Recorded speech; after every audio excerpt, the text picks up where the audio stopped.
Hey friends, and well, let me be honest, probably before this video is over, some of you will consider me as an enemy.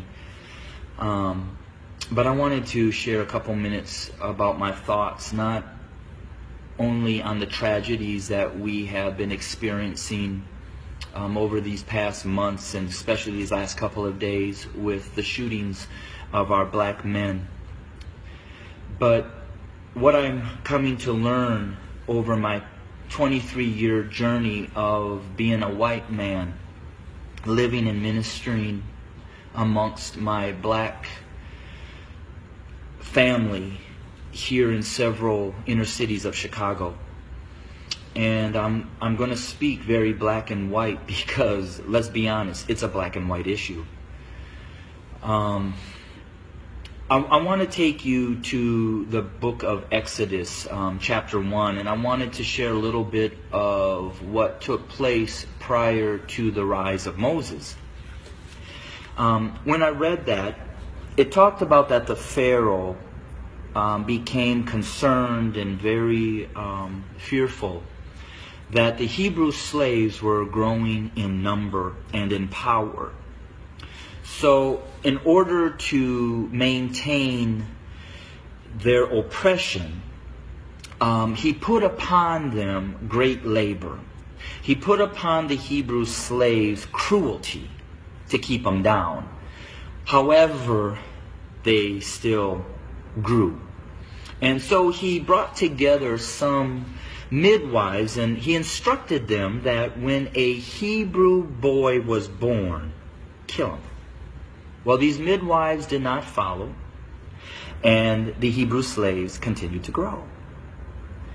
Eventually, the Pharaoh became so hatred and towards those Hebrew slaves that he made a decree.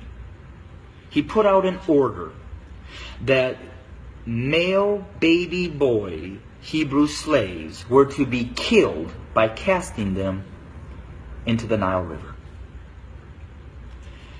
Let's look at America. We brought blacks into this country as slaves.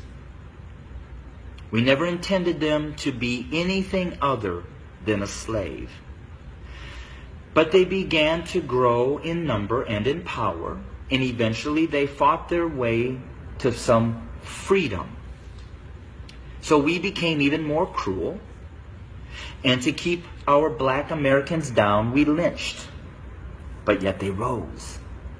So then we used the welfare system, the criminal justice system, to keep them down, to contain them, to destroy them. But yet they rose, and they're rising. Then we built prisons and jails to hold them. Yet they rose.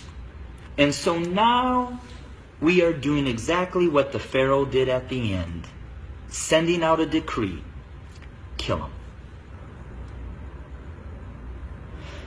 So until we admit that when we wrote this Constitution that all men are created equal, that we never intended to include our black brothers and sisters, our nation may end up facing exactly what the Egyptians faced when they refused to let God's people go. So I'm going to say this to my white fellow Americans, that the bloodshed that is on its way is not on the hands of our fellow black Americans, but is on our hands. We are the ones that are refusing to let God's people go. We are the ones that are refusing to acknowledge that we do not value our black brothers and sisters as equal individuals or equal Americans as us white men. And to my black brothers and sisters, the racial issues, as I've said, have been there from the very foundation. But why do we see it more? Because there's a shifting. See, us white men have been at the head since the foundation. But we've had a black president. And you know, we've done everything in our power to keep him from really changing things. Now we have another minority rising to the top, a white female. What does that say? Those of us who are white men who have been at the head are now starting to see and fear that we are going to become the tail. And we know what we've done to you.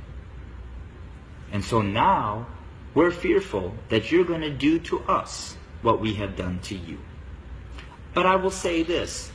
I've lived in a black community for 23 years. I've never been treated the way that this country has treated my black Americans. So I call out my white Americans to say we better heed, repent, acknowledge, and change.